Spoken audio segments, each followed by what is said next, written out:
Okay, so in our continuing series about my life and history as one of Jehovah's Witnesses, I had a funny thought occur to me today. I'm not sure how familiar you are with the organization, but let me kind of break down what the structure is just from a somewhat of a regional level because, they have the governing body and they have the corporate headquarters and all that. I'm not going to get into that at this point because most Jehovah's Witnesses don't ever see those folks. Who we do see is the circuit overseer.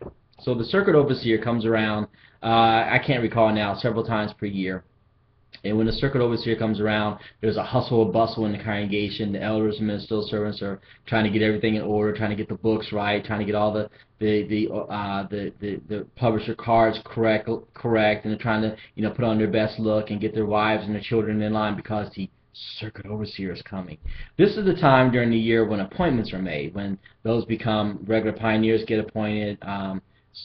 Ministerial servants get appointed and elders get appointed. So everybody's putting on their best face and they're really hoping that all the work of controlling people in the months before will pay off and they'll get their much desired appointment to some office, a ministerial servant, overseer, or an elder in the congregation.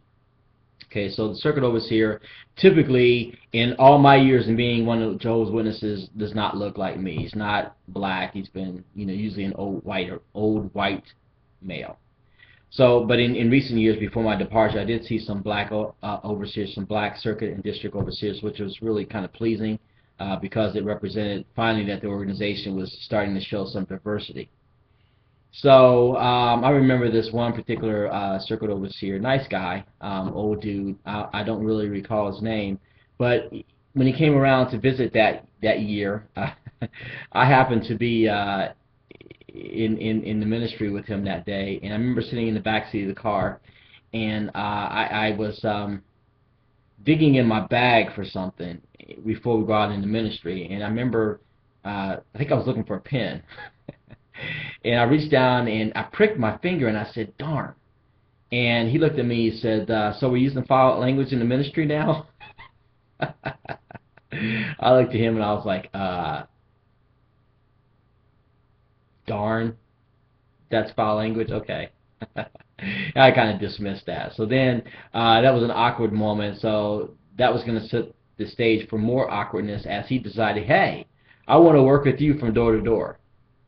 So here we are walking door to door, and I'm trying to talk to this old dude, and he's busy talking to me about, going to Bethel and serving where the need is great. And I'm thinking, I really want to go to school and do great things with my life. I'm not interested in going and working in a factory building, making books and Bibles and living under a strict routine where I can't even, do things that are normal to an 18-year-old.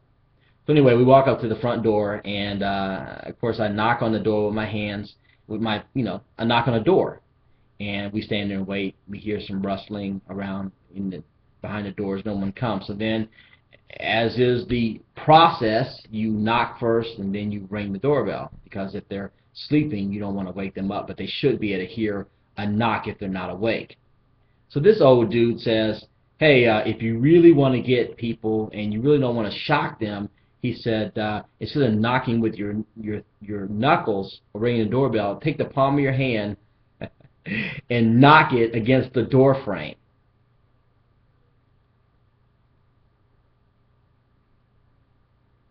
Really?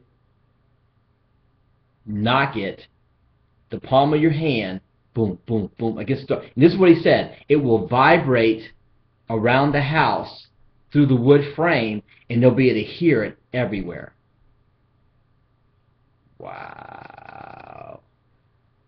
That's the science of getting people to come to your door when they don't want to talk to you.